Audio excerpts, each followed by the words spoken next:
Muy buenas tardes a todos. Con el audio. Muy buenas tardes a todos, buenas noches.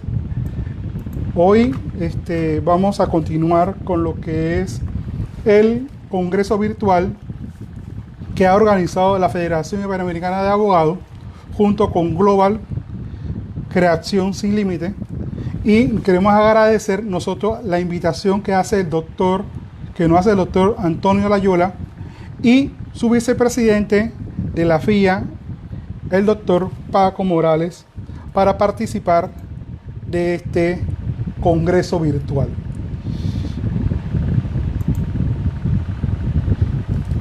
Para mí es un honor, primero que todo, participar en este primer congreso de manera virtual. Y este evento ya sabemos que inició desde el día 14 de abril y le toca concluir el día 2 de mayo, y hasta el momento han participado diversos juristas de América Latina. Juristas como la doctora Raquelín Pérez Terraza de los Estados Unidos, Jorge Luis Mato Mejía de Colombia, saludos, Rafael Rodríguez Salazar de Costa Rica, Dijuli Choriz de Venezuela, Paul Salcedo de Perú, y otros juristas de México, como lo que son Luis Sánchez, Carla Alvarado, Juan José Ñanes, García Lino, Jorge Camacho, Franklin Ruiz, Manuel Silva Méndez, el magistrado Alejandro Ramón Fuentes, Esperanza Soto Alonso y Jesús Mendoza Aguirre. El tema que nosotros vamos a tocar en la noche de hoy, ¿cuál es la relación con lo que es la prueba pericial en el proceso penal? ¿Sí? Para aquellas personas que siguen la página de la federación, van a ubicar dentro de la página el PowerPoint de mi presentación para que la puedan seguir, ¿sí? Vamos a hablar sobre lo que es la prueba pericial en el proceso penal, pero vamos a verificar cuáles son esos ejes temáticos que guardan relación con nuestra presentación. Los ejes que vamos a ver el día de hoy vamos a hablar un poco sobre los principios, reglas y garantías. También vamos a hablar sobre lo que es el principio de objetividad, de la investigación objetiva, también de la obligación que tiene de colaborar los organismos de investigación, los actos de investigación, qué es el instituto, en el caso de Panamá, de medicina legal o de ciencia forense, qué es un perito, qué es un peritaje, qué es la prueba pericial en la investigación penal, en la fase de investigación más que todo. También vamos a hablar sobre lo que es el perito en la fase intermedia y el perito en el juicio oral. Para comenzar a hablar sobre lo que es nuestro tema, nos tengo que señalar que la gran mayoría, es decir, todos nuestros códigos en América Latina, tienen como fundamento lo que son los principios, reglas y garantías. En este caso, Panamá no es la excepción. Y hay uno de los principios que es el principio que guarda relación con lo que son estas garantías que se ven dentro del proceso penal. Y uno de los principios regentes en Panamá es el de interpretación y prevalencia. Este principio es importante porque establece de forma clara que todo el contenido de nuestro Código de Procedimiento Penal debe interpretarse de acuerdo a estos principios, reglas y garantías. Existen otros principios como el de legalidad, principio del proceso, la separación de funciones, también lo que es la independencia e imparcialidad, también lo que es la libertad personal, pero aquí también hay otros principios como la inocencia. Observen que yo he señalado inocencia y no presunción de inocencia. Y aquí, señores, hay que señalar que en el caso de Panamá, el artículo 8 de nuestro Código de Procedimiento Penal habla sobre inocencia. Y es bien interesante señalar que se considera inocente a toda aquella persona que se encuentra dentro de un proceso. ¿Y cuándo pierde su estado de inocencia? Cuando en un debate, en un juicio oral, se demuestra de que la persona es responsable de haber cometido el ilícito. Mientras se den toda la fase del proceso, a esa persona se le considera inocente. No se va a presumir su inocencia. Esto es bien interesante porque a pesar de que nuestro Código de Procedimiento Penal habla sobre la inocencia, nuestra Constitución en el artículo 8 habla de la presunción de inocencia en su artículo 22. Nuestro código habla de inocencia. ¿Y por qué es importante? Porque recuerde que doctrinalmente podemos señalar que la presunción, tanto de inocencia ¿sí? Muchos podemos entrar a debatir sobre lo que es la presunción de culpabilidad. También nuestro código habla sobre lo que es, dentro de estos principios, tenemos lo que es el derecho de defensa. Y el derecho de defensa se encuentra en el artículo 10 de nuestro Código de Procedimiento Penal y el 22 de nuestra Constitución como una de las garantías fundamentales. Y este derecho de defensa es bien importante porque señala que este derecho lo tiene toda aquella persona. Desde el momento que se practica cualquier acto de investigación, la persona tiene derecho a tener una defensa. ¿Y por qué esto es importante? Porque estamos hablando que el Ministerio Público o el Ministerio Fiscal pueden realizar actos de investigación, y estos actos de investigación que pueden realizar, ¿sí?, pueden hacerlo a espaldas de la defensa, pero la ley lo obliga a ellos que de ese momento que realiza un acto de investigación en contra de un individuo, de ese momento esa persona tiene que tener un defensor. También existen otros principios como el principio de respeto a los derechos humanos, el derecho a no declarar contra sí mismo, y uno que es bien importante, lealtad y buena fe. ¿Por qué señalo la lealtad y buena fe como uno de los principios importantes dentro del sistema? Porque todos los que intervenimos, jueces, fiscales, policía, medicina legal, todos los que intervienen, incluso la defensa, tanto pública como privada, debemos actuar con lealtad y buena fe. Y se presume la lealtad y buena fe por parte de aquellas personas que investigan un caso. Es decir, el Ministerio Fiscal debemos presumir que los fiscales, ¿sí?, en lealtad y buena fe, actúan con el deber y el cuidado que tienen que tener como funcionarios dentro de la institución. Deben cumplir con esa lealtad y buena fe. Pero no solamente cumplir con esa lealtad y buena fe, también es importante que en el caso de los fiscales, estos realicen una investigación de manera objetiva. Veamos entonces qué es una investigación objetiva. Existe un principio que es el principio de investigación objetiva. Y este es un principio bien importante porque este principio establece aquella obligación de investigar lo desfavorable y lo favorable a los intereses del imputado y demás intervinientes dentro del proceso. Quiere decir que en el caso de que un funcionario de institución durante su investigación se percate que la pericia o la investigación que está realizando está llevando otra corriente y que esa nueva corriente está señalando de que la persona investigada es inocente o existen pruebas a su favor, esta persona no puede bajo ninguna circunstancia ocultar esa información y está en la obligación de practicar las pruebas a favor de la persona imputada. Señala también que la investigación se realiza respetando las normas de la Constitución, los tratados, convenios internacionales ratificados por la República de Panamá y los señalados dentro de este código. Que también es importante, por ejemplo, si una persona es aprendida en estos temas, tiempo de pandemia, ¿sí?, una persona es aprendida con 18 gramos de marihuana. Y esta persona que es aprendida con 18 gramos de marihuana, desde el momento que es aprendida, le señala a la unidad de policía de que es el consumidor. Miren, desde el momento que es aprendida, le señala a la unidad de policía que es consumidor. Estarían en la obligación, una vez tenga conocimiento del Ministerio Público de que esta persona haya manifestado que es consumidora, practicarle una prueba de dopaje. La respuesta es sí. Sí, porque el principio de investigación objetiva lo obliga a cumplir con ese deber de investigación. Y más aún cuando esta persona ya está señalando de que efectivamente es consumidora y la cantidad de sustancia con que la aprendieron es para su consumo. Bueno, determinar si la cantidad es apta o no para consumo es otra situación. Pero lo que sí es cierto que de ese momento el fiscal y la policía están en la obligación de practicar esa prueba de dopaje para determinar si la persona es consumidora o no.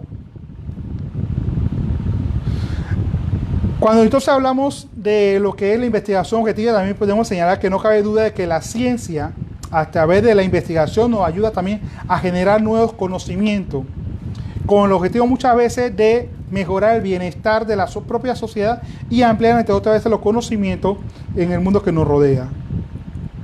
Las principales encargados de investigar adecuadamente un hecho probablemente delictivo es la policía, los peritos y el Ministerio Público, quienes incluso, y es importante señalar, que incluso cuentan con la facultad y la atribución de diferenciar con la finalidad de realizar toda la diligencia necesaria en la investigación no judicializada. ¿Qué quiere decir eso? Que antes de la imputación, el Ministerio Público muchas veces puede realizar investigaciones, ¿sí? Y posteriormente la judicializa. Esto es importante porque recordemos que durante esta fase de investigación no podemos hablar de pruebas todavía.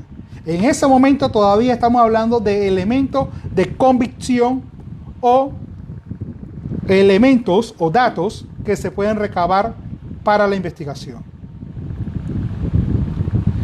Entonces, es importante tener en cuenta que la investigación preliminar puede empezar de diversas maneras. Puede empezar de manera oficiosa, a través de una denuncia o a través de una querella. Veamos entonces lo que sería la objetividad. ¿Y qué es la objetividad?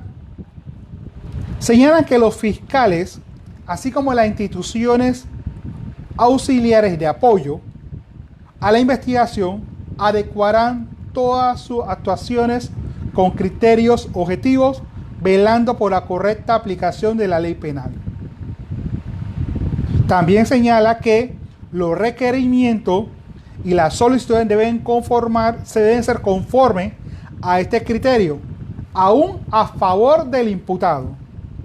Recordemos que hace un momento enseñé que el propio artículo 24 de nuestro código habla de esa investigación tanto favorable como desfavorable.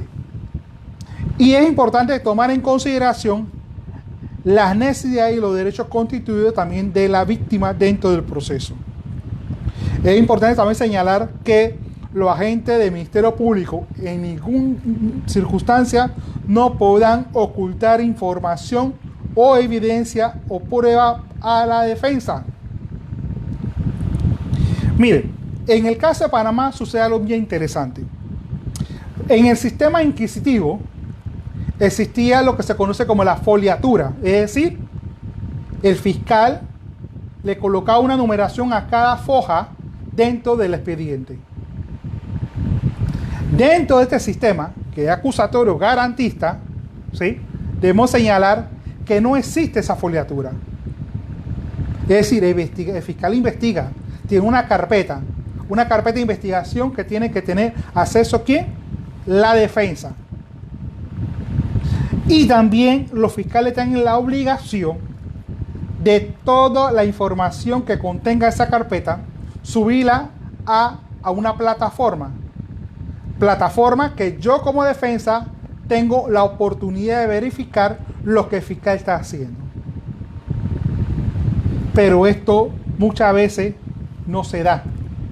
Y es importante que la defensa, en este caso, esté pendiente de que los fiscales puedan subir esa información a dicha plataforma.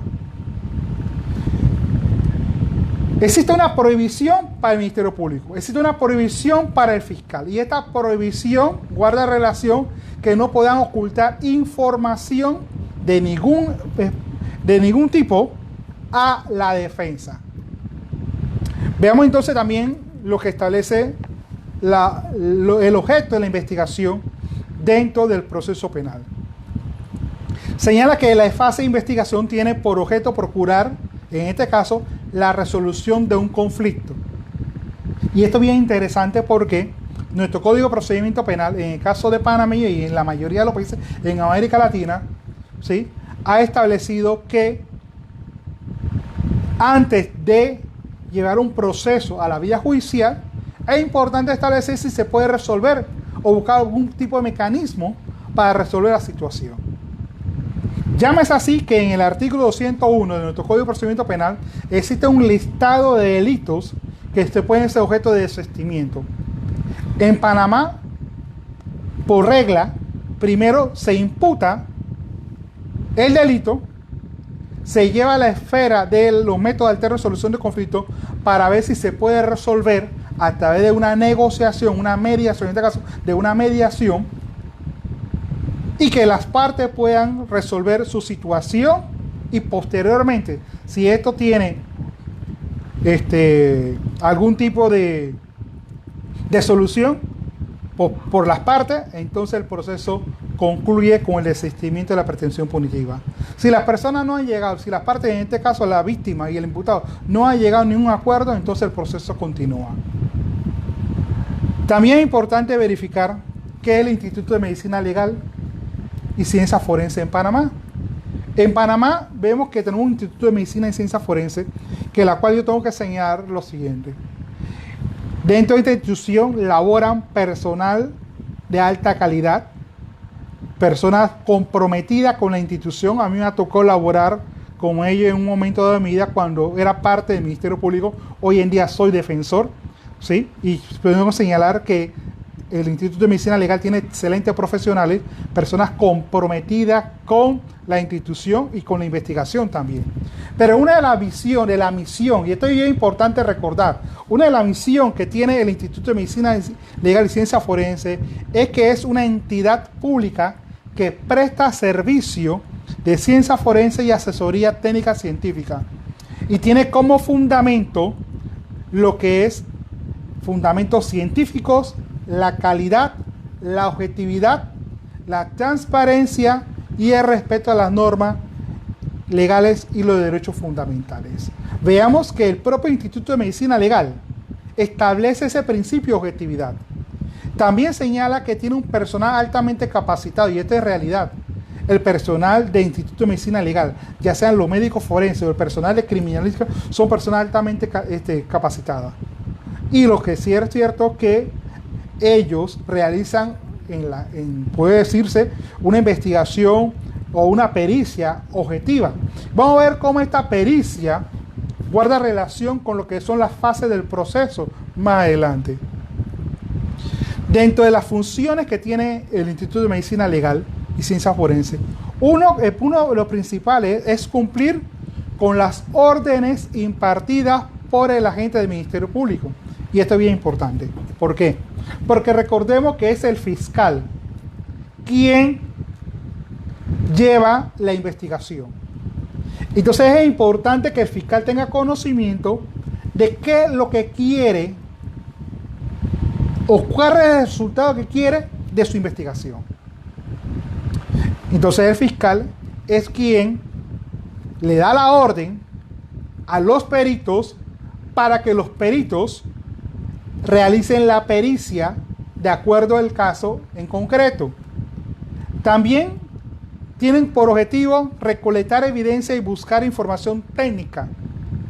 Pero muchas veces esta recolección de evidencia y la información que recolectan, la recolectan siguiendo las directrices del Ministerio Público.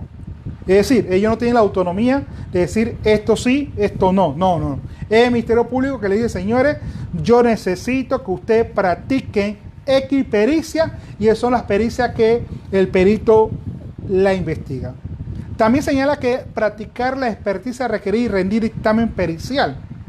Este dictamen pericial es bien importante porque este dictamen pericial debe estar en la carpeta de investigación. Y muchas veces este dictamen pericial es lo que sustenta la responsabilidad o no de una persona. Otra de las funciones que tienen el Instituto de Medicina Legal y Ciencia Forense es rendir un informe de agente del Ministerio Público en torno a los resultados de la diligencia realizada. También practicar la experticia requerida y rendir dictámenes periciales en los casos concretos y solicitados. Y también servir de organismo de verificación y control de las pruebas periciales y los exámenes médicos legales. Veamos algunos de los peritajes que realiza el Instituto de Medicina Legal y Ciencia Forense. Uno de los que más se practica hoy en día es la clínica médico-legal, que es la encargada de verificar, uno, lo que son las unidades de consulta externa, y dos, lo que es la odontología o forense. También tenemos lo que es la sección de salud mental, que es la unidad de psiquiatría forense y la unidad de psicología y la unidad de trabajo social, que es lo que realizan ellos. Esto es bien importante, ¿por qué?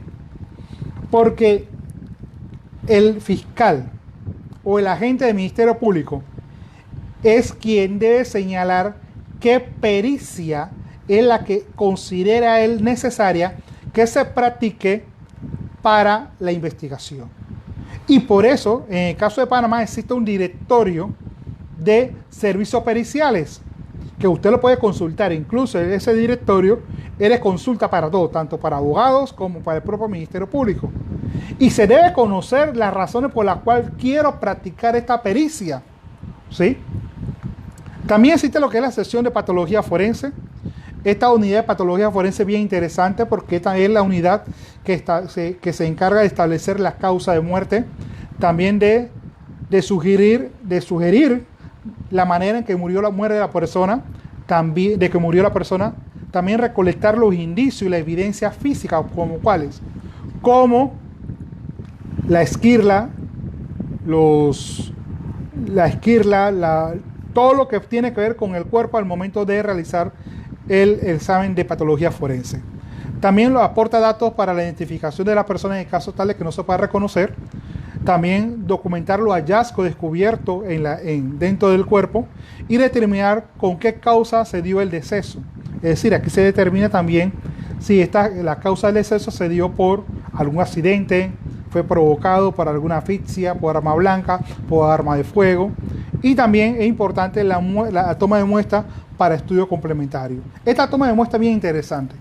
¿Por qué es bien interesante? Porque la toma de muestra muchas veces se toma tanto de la orina como muestra de sangre.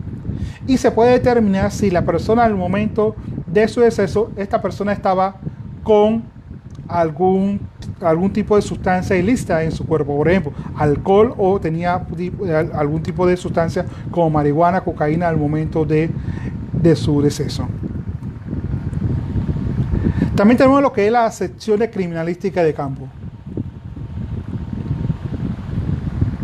Dentro de esta sección de criminalística de campo tenemos lo que es la propia criminalística de campo, la unidad de revalor holoscópico, la unidad de forense de explosivos.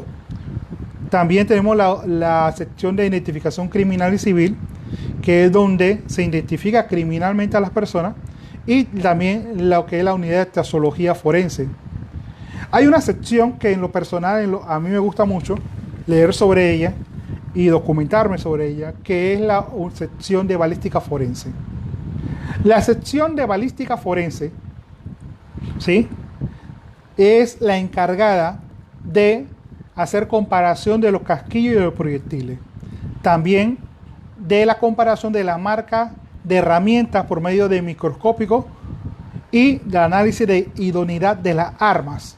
También se encarga de restauración de una serie de las armas de fuego, de la identificación de vehículos automotores, de la inspección de la trayectoria del disparo, de la diligencia de inspecciones oculares y la recreación de los hechos, y también del ingreso y correlación del sistema de identificación balística conocido en Panamá como IBIS.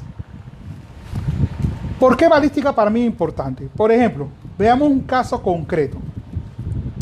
Si nosotros observamos, si escuchamos primero a una persona, se escucha una detonación y a lo largo vemos a un sujeto correr con un objeto en la mano,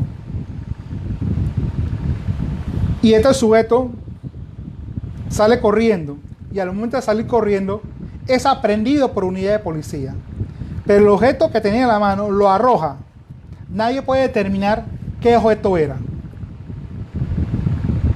Minutos después, la unidad de policía encuentran un arma de fuego y señalan que esa arma le pertenece a dicho sujeto. La pregunta aquí sería, ¿qué pericia es la que se debe practicar para determinar si esa arma que fue encontrada en realidad era del sujeto. Había necesidad, por ejemplo, de practicar la comparación de casquillo y proyectiles o verificar si el arma era idónea o no para disparar.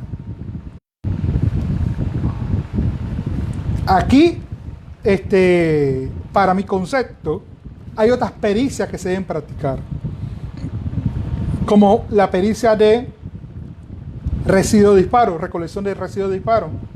Practicar a la persona una pericia de residuo de disparo para determinar efectivamente si esta persona disparó. Uno. Y otra pericia que es importante es la de dactiloscopía. Ver si existen rastros papilares en el arma de fuego. Estas dos pericias que les estoy señalando son vinculantes. Pero ¿qué resulta?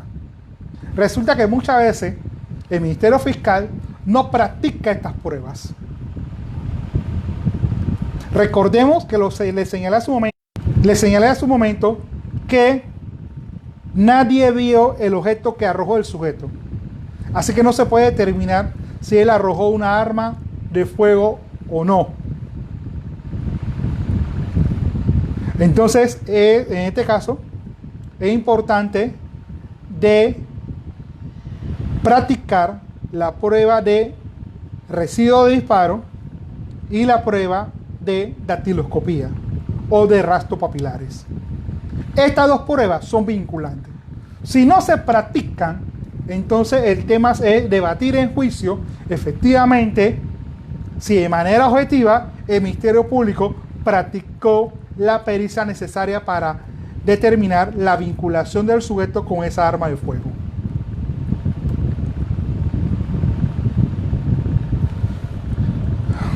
Veamos entonces qué es un perito.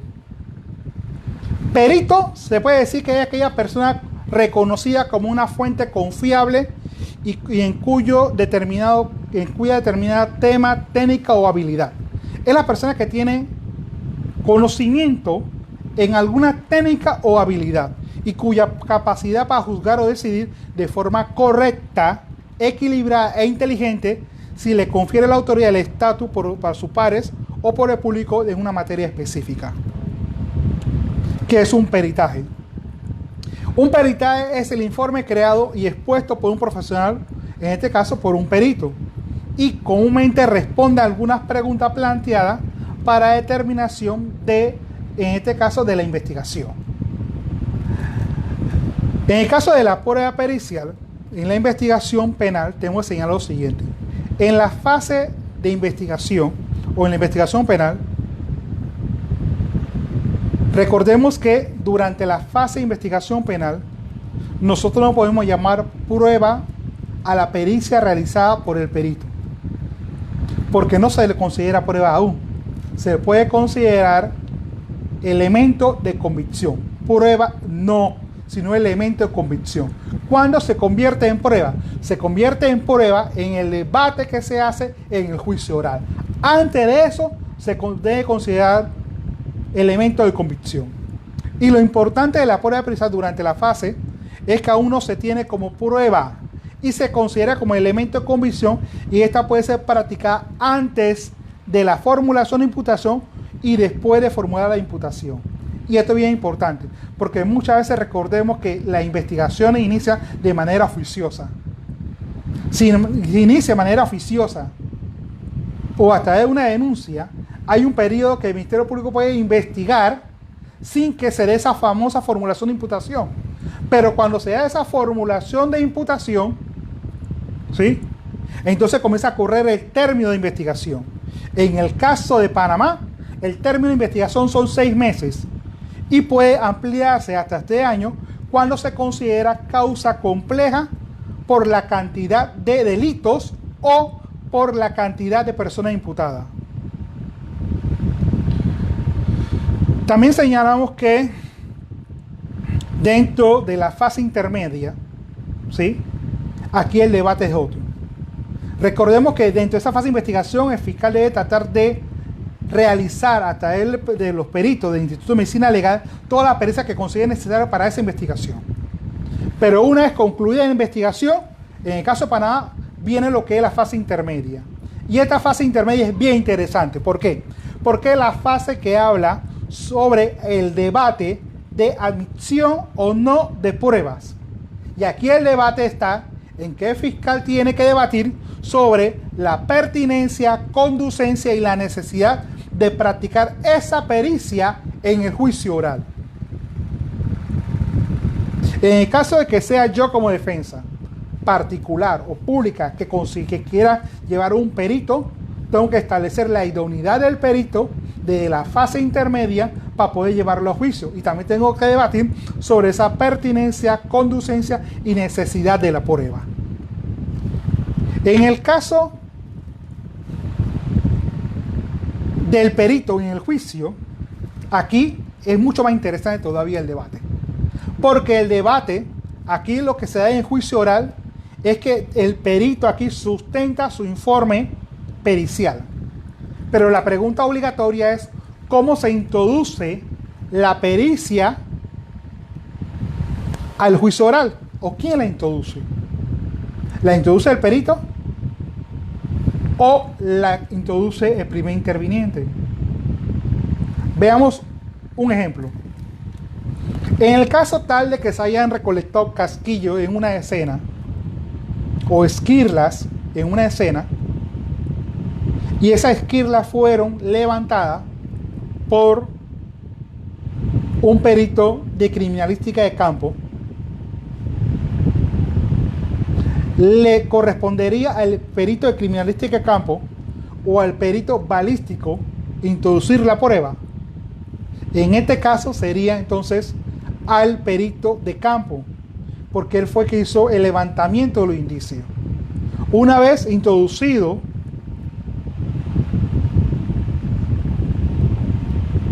el peritaje o los elementos que fueron recolectados, entonces el perito balístico reconoce y sustenta su informe pericial.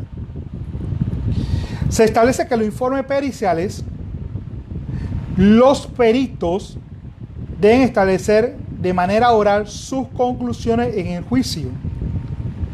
Y en el caso de Panamá existen ciertas excepciones en cuanto a qué cosas pueden ser leídas, ¿sí? Y no hay necesidad de que un perito las sustente. Por ejemplo, las pruebas recibidas conforme a la regla del anticipo de prueba pueden ser leídas en el juicio oral.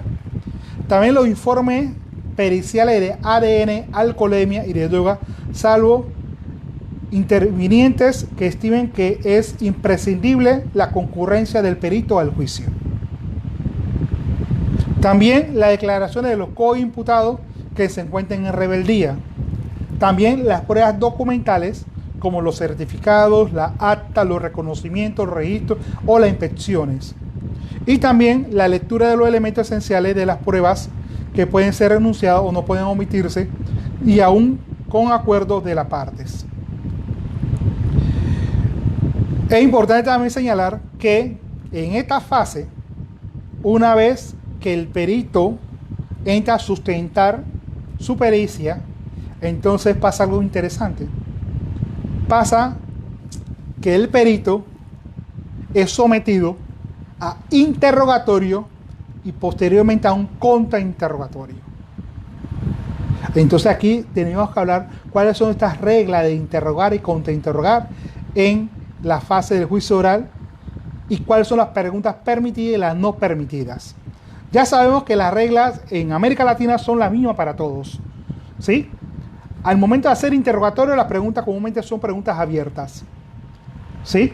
Algunas legislaciones admiten las preguntas cerradas. Si me preguntan a mí, honestamente considero que solamente deben ser preguntas abiertas al momento del interrogatorio. Se prohíbe la pregunta subjetiva, se prohíben las preguntas capciosas al momento del interrogatorio. Al momento del contrainterrogatorio, ¿sí?, de un perito, que en la gran mayoría de los contrainterrogatorios, este contrainterrogatorio lo realiza es la defensa, entonces ahí podemos utilizar preguntas abiertas, pero no son tan recomendables. Podemos utilizar preguntas cerradas, preguntas subjetivas, ¿sí?, dentro de ese contrainterrogatorio. Y este perito, una vez que se introduzca, ¿sí?, debe estar sometido tanto en el interrogatorio como en el contrainterrogatorio. Bajo ninguna circunstancia la defensa no puede señalar que sea interrogado y no contrainterrogado. Por ejemplo, pasa muchas veces, y también, disculpen, quiero señalar lo siguiente. Muchas veces es importante, y es importante señalar que no en todos los casos, o no siempre yo como defensor, estoy en la obligación de hacer un contrainterrogatorio. Cuando realizo yo un contrainterrogatorio, especialmente a un perito, cuando algo de lo dicho por el perito no está en el informe. Cuando algo dicho por el perito contradice otros elementos que se encuentran en la carpeta, ahí contrainterrogo. Pero si el informe de perito, el testimonio de perito ha sido claro, entonces, ¿qué voy a contradecir? Nada. Entonces, muchas veces hay que evaluar como defensa si vale la pena o no hacer este contrainterrogatorio por parte de la defensa. Si me preguntan a mí, todo va a depender de cómo se va llevando el juicio oral. Señores, de esta manera he terminado. Yo quiero darle las gracias una vez más al doctor Loyola, al doctor Paco Morales, gracias a Global y gracias a la Federación Iberoamericana de Abogados. Y también quiero invitarle a todos a que visiten mi página, que es el Centro Internacional de Formación e Investigación Jurídica, CIFIT Centroamérica. Le den like a la página y nos puedan seguir hasta de nuestros cursos virtuales y también puedan bajar información de derecho. A todos ustedes, muchas gracias y gracias por estar sintonizados y seguir con este curso virtual que lo ha organizado tanto la Federación Iberoamericana de Abogados como Global para todos ustedes. América Latina, muchas gracias y gracias por su audiencia y será hasta luego.